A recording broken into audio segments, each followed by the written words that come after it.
Welcome to our channel. Today we how to backup DynamoDB data for server recovery using PITR, complete guide step by step clearly.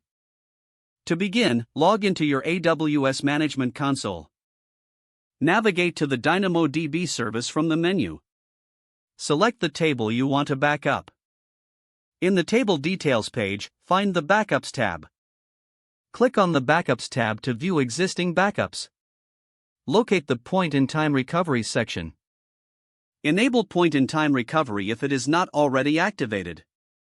Confirm the activation in the prompt that appears. Once enabled, DynamoDB automatically backs up your data at 5-minute intervals. Understand that these backups are continuous and provide data recovery to any point in the past 35 days. To restore data, return to the Backups tab. Click on Restore from Point in Time. Select the desired recovery point from the timeline provided. Choose the destination for the restored table. You can either create a new table or overwrite an existing table.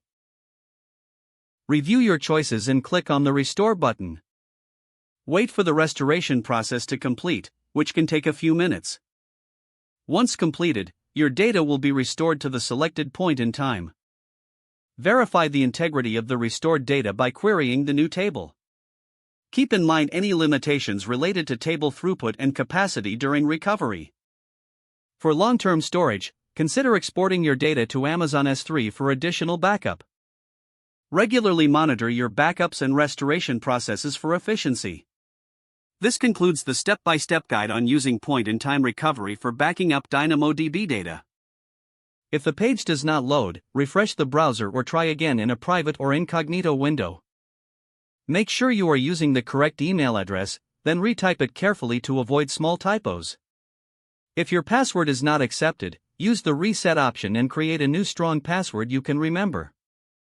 Check your spam folder for verification or security emails, then complete any requested confirmation steps.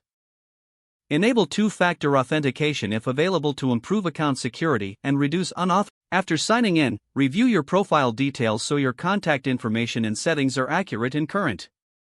Don't forget to like this video and subscribe to our channel for more step-by-step tech guides.